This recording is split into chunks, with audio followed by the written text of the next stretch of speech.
Et si un simple tampon rouge, posé discrètement sur un dossier classé secret, pouvait bouleverser le sort d'un continent tout entier? Imaginez la scène. Un fonctionnaire, dans la pénombre d'un bureau feutré, appose le sceau officiel sur un document. Il ignore que ce geste, en apparence anodin, va peut-être redessiner la carte politique et économique de l'Afrique pour des générations à venir. Ce n'est ni une théorie du complot, ni une fiction dystopique.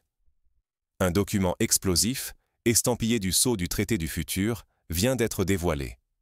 Rédigé à huis clos, dans les salons feutrés de Davos, il affiche une façade rassurante. Pourtant, sous les promesses de coopération et de sécurité sanitaire mondiale, se trame un projet aux ambitions bien plus vastes, reprendre, morceau par morceau, le contrôle sur l'Afrique. Pour saisir la portée de ce traité, rappelons-nous que l'histoire du continent est jalonnée de pactes et d'accords qu'on disait « pour le bien commun ». Pensons à la conférence de Berlin en 1884, où des puissances étrangères ont tracé les frontières africaines sans consulter les peuples concernés. Aujourd'hui, le traité du futur s'inscrit dans cette lignée, mais avec des outils plus subtils, la santé, la technologie, la monnaie. Ce traité, porté officiellement par l'Organisation mondiale de la santé et adoubé par quelques milliardaires influents, prétend protéger les peuples. Mais derrière la façade, il joue une toute autre partition. C'est une architecture subtile de perte de souveraineté où chaque décision cruciale pourrait désormais tomber entre les mains d'une élite lointaine à des milliers de kilomètres des réalités africaines. Prenons un exemple concret. Lors de la crise Ebola, les décisions prises à Genève ont parfois contredit les priorités locales. Les communautés, qui connaissèrent les coutumes et la géographie, se sont parfois vues imposer des mesures inadaptées, aggravant la défiance envers les institutions. Si le traité du futur était déjà en vigueur, ces décalages seraient institutionnalisés. Au centre de la tempête, le Burkina Faso fait face à un dilemme historique, céder aux pressions et aux promesses de financement colossaux, ou bien refuser et ouvrir la voie d'une résistance qui pourrait entraîner tout un continent. Derrière ce choix, il ne s'agit pas seulement de politique sanitaire, mais du destin de millions de personnes, de la maîtrise de leurs ressources, de leur avenir, et surtout, de leur dignité. Pour illustrer cela, rappelons-nous du Niger et de son uranium. Pendant des décennies, des accords déséquilibrés ont permis l'exploitation des ressources naturelles sans réelle retombée pour la population locale. Aujourd'hui, c'est le contrôle des données médicales, des flux financiers et des décisions politiques qui est en jeu. La question s'impose, tranchante. La santé mondiale est-elle le nouveau masque d'une dépendance imposée, prête à effacer des siècles de lutte pour l'indépendance? Car perdre la main sur ses richesses, ses politiques, son identité, c'est risquer bien plus que quelques milliards. C'est risquer la liberté même d'un peuple. Comment ce piège s'est-il refermé et qui tire vraiment les ficelles? Pour comprendre, il faut remonter aux origines de ce traité et en décortiquer chaque ressort. Examinons comment le traité du futur a vu le jour et quelles forces l'ont façonné dans l'ombre. Plongeons dans ses coulisses et dévoilons les enjeux cachés. Ce dossier n'est ni une rumeur ni une fiction. Il porte la marque du réel et une urgence sourde suinte de chaque page. Le traité du futur n'a pas été élaboré dans le secret feutré d'un bureau. Il s'est dessiné à la lumière crue de Davos, devant les caméras, au cœur des sommets où la sécurité et la coopération se négocient dans un langage mesuré. Mais derrière ces mots polis, chaque article semble cacher une stratégie obscure, une négociation silencieuse où la souveraineté devient une simple variable d'ajustement. Pour mieux comprendre l'ampleur de ces négociations, il faut se rappeler comment certains accords internationaux du passé ont été négociés. Par exemple, les accords de Bretton Woods, après la Seconde Guerre mondiale, ont redéfini les règles économiques mondiales sans la participation des pays africains, les plaçant devant le fait accompli. Ici, l'histoire semble se répéter. Les signatures au bas du texte trahissent l'implication de figures burkinabais, désormais relégués à l'histoire. Anciens présidents, ministres, hauts fonctionnaires. Tous liés par un pacte scellé contre des promesses de financement internationaux. En échange, ils consentent à livrer de larges pans de leur autorité nationale. Il ne s'agit plus de soupçons, mais de preuves matérielles. Le basculement s'est produit lorsque le président Ibrahim Traoré a ordonné une perquisition au domicile du général Zongo. Dans un coffre-fort, les enquêteurs trouvent un disque dur crypté. Son contenu bouleverse tout. Une série de courriels envoyés depuis Davos, exposant la mécanique invisible du traité. Transfert d'argent, promesses de contrats, et surtout, concession de souveraineté négociée à huis clos. Les messages révèlent l'étendue du sacrifice. Chaque virement, chaque promesse, dépend de la signature du traité et de l'abandon progressif du pouvoir de décision du Burkina Faso. Ce n'est plus la santé du peuple que l'on met en balance, mais la possibilité même pour un pays de choisir sa route. Le risque est immense. Si ce traité s'impose, aucune nation n'est à l'abri. Aujourd'hui le Burkina Faso, demain n'importe quel pays du Sud global pourrait voir sa liberté monnayée contre des clauses opaques et des contrats signés dans l'ombre. Derrière la façade d'une réponse médicale universelle se dessine une opération d'une toute autre ampleur. Quelle est la véritable ambition tapie derrière ce traité? Jusqu'où s'étend la toile de ce projet secret? La découverte du disque dur n'est qu'un début.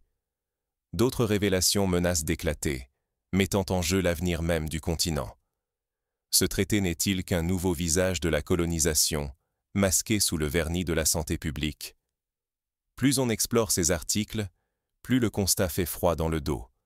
Sous couvert de solidarité, il organise une concentration du pouvoir sanitaire, au détriment de la souveraineté africaine. Les documents confidentiels sont clairs. D'ici l'an 2030, tous les leviers d'urgence en santé seraient transférés à Genève. Fini les décisions locales à Ouagadougou, Dakar ou Kinshasa. À la moindre crise, le sort de millions d'Africains serait tranché par des experts lointains, étrangers aux réalités du continent. Pour mettre en perspective cette centralisation, songeons à la gestion du sida dans les années 90. Souvent, les politiques décidées à l'étranger n'ont pas pris en compte les réalités culturelles et économiques africaines, menant à des échecs retentissants. Le risque est de voir l'histoire se répéter, à une échelle bien plus vaste. Mais le piège se referme plus loin. Le traité prévoit un système de sanctions inédit.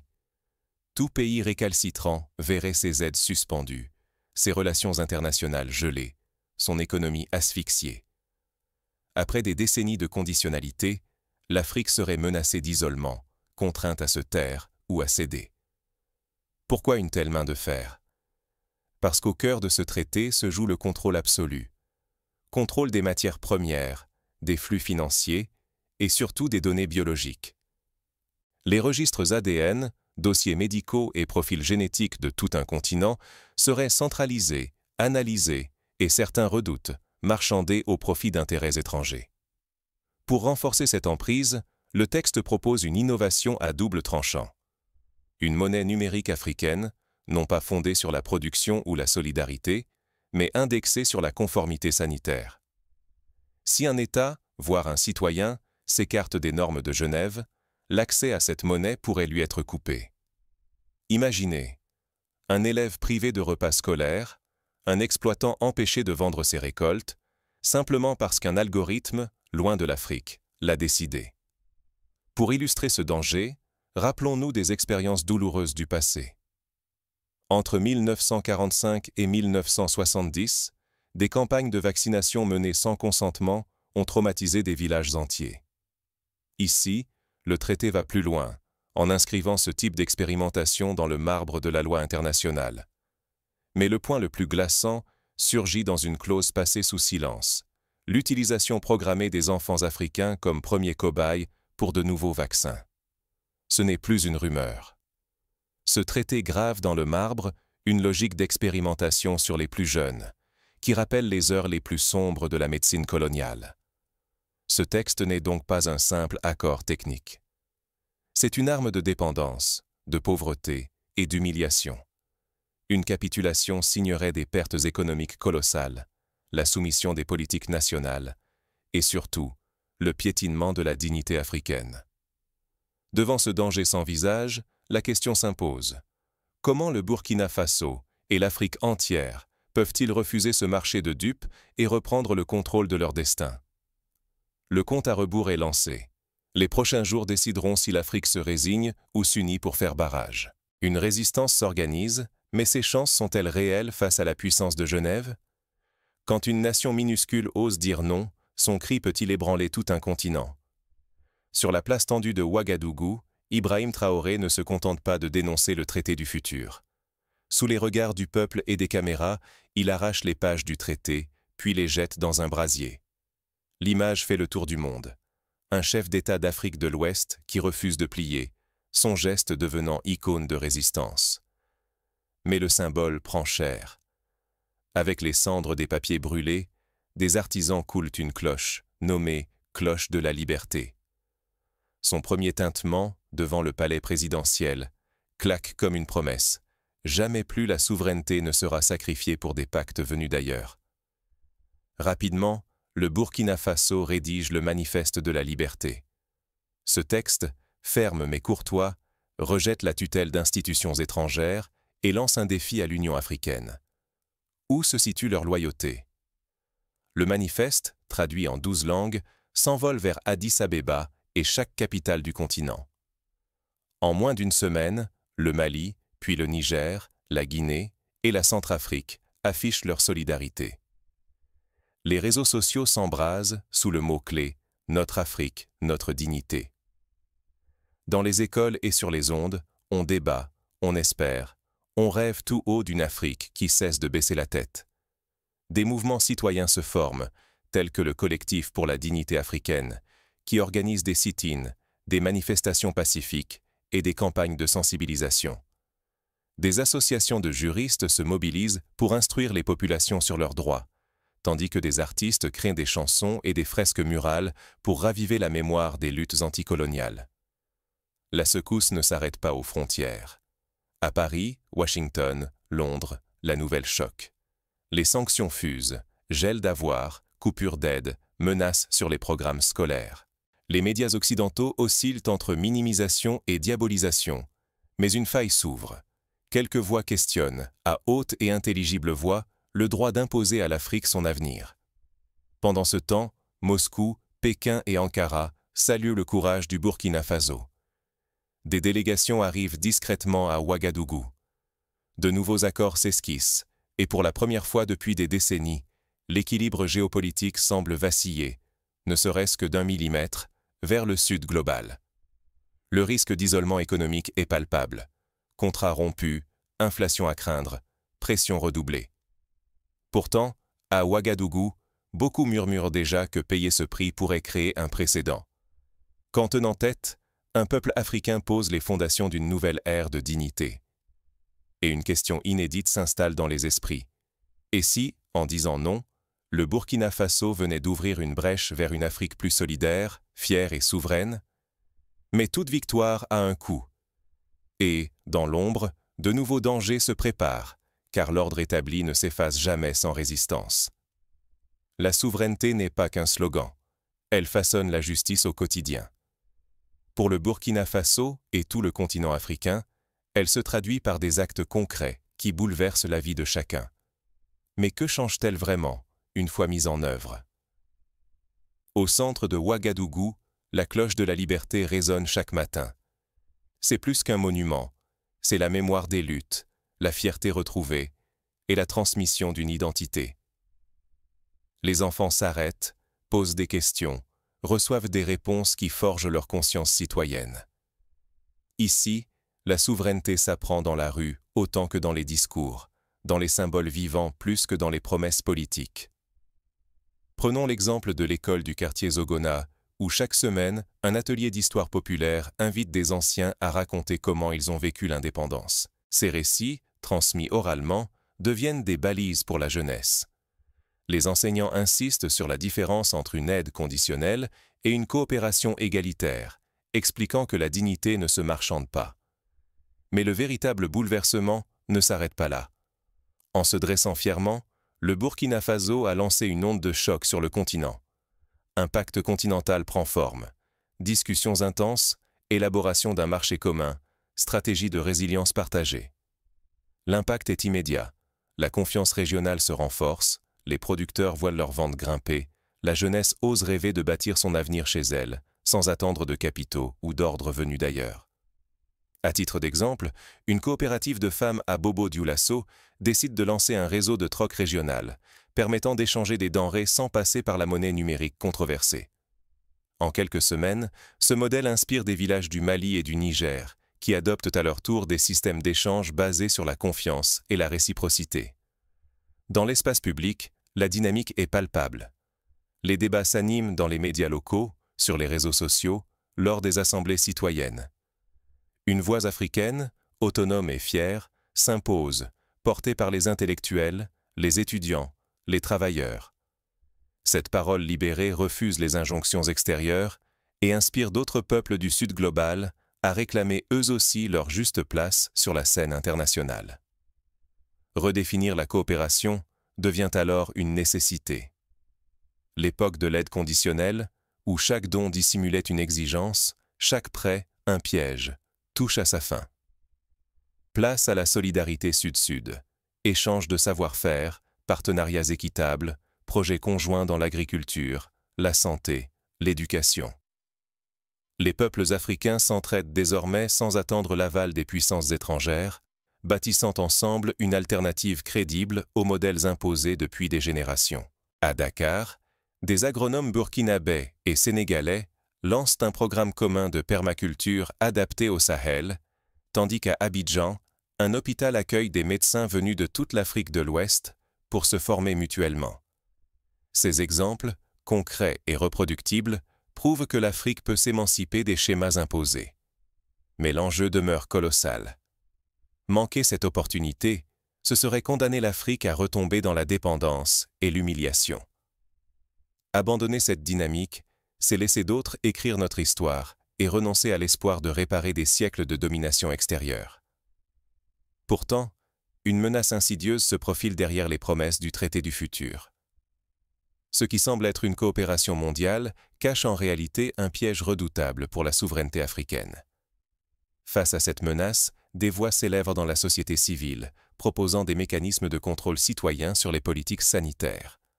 Des plateformes participatives sont créées, où chaque citoyen peut suivre les décisions du gouvernement et alerter en cas de dérive. Cette vigilance populaire devient un rempart contre la tentation de la capitulation. La cloche de la liberté ne retentit pas pour un seul peuple, mais pour tous ceux qui refusent de se soumettre. Aujourd'hui, son écho traverse Ouagadougou et s'étend jusqu'aux frontières du continent, appelant chaque femme et chaque homme à rejeter la résignation devant l'inacceptable. Ce qui se joue dépasse de loin les frontières du Burkina Faso ou même de l'Afrique.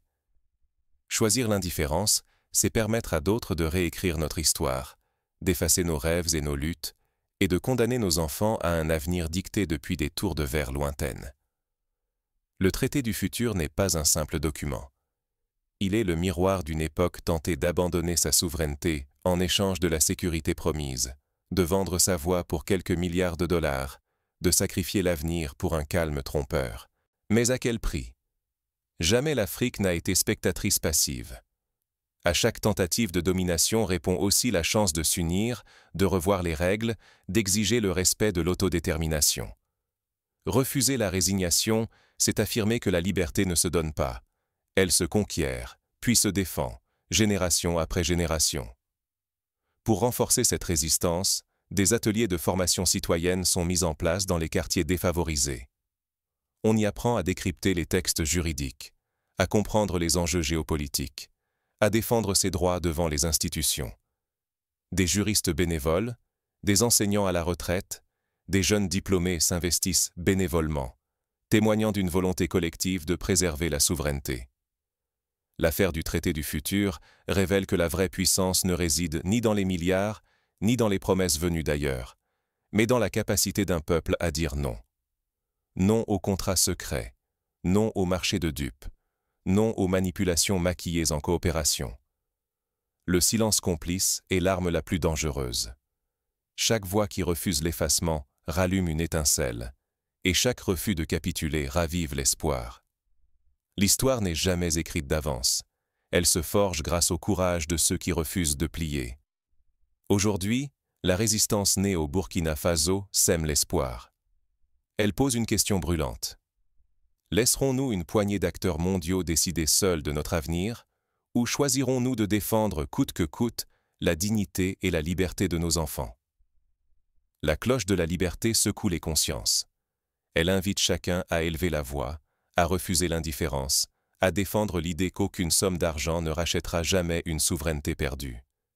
C'est le choix de la dignité contre la facilité, du courage face à l'illusion du confort. Si aujourd'hui l'Afrique s'éveille, c'est pour rappeler que la résignation n'est pas une fatalité. Chaque génération porte le devoir de réinventer la liberté, de se dresser contre les pièges de la dépendance et d'oser croire qu'un autre avenir est possible. Pour conclure, souvenons-nous, la résistance ne se limite pas à un geste symbolique ou à un discours enflammé. Elle s'incarne dans chaque acte du quotidien, chaque décision de refuser l'humiliation et de revendiquer la dignité. Elle se tisse dans les choix des familles, dans l'énergie des jeunes entrepreneurs qui inventent des solutions locales, dans la détermination des enseignants qui transmettent l'histoire véritable aux enfants. L'héritage du traité du futur sera-t-il celui de la soumission, ou bien celui du réveil africain? La réponse appartient à chaque citoyen, à chaque décideur, à chaque communauté. Car c'est dans la somme de ses refus et de ses engagements que se construit la véritable indépendance. Le défi qui se présente aujourd'hui est immense, mais il n'est pas insurmontable. L'Afrique a déjà prouvé, par le passé, sa capacité de résilience et de renaissance. De la résistance à l'esclavage à la conquête de l'indépendance, chaque victoire a été bâtie sur la solidarité, le courage et la lucidité. Alors, aujourd'hui, plus que jamais, le destin du continent est entre les mains de celles et ceux qui oseront dire non à la facilité, oui à la dignité, et s'unir pour bâtir une Afrique vraiment libre, solidaire et souveraine. Voilà le véritable enjeu du traité du futur. Non pas la simple gestion d'une crise sanitaire, mais le choix entre la dépendance et l'émancipation, entre la résignation et la liberté, entre l'effacement et la renaissance. La cloche de la liberté a sonné. Qui répondra à son appel?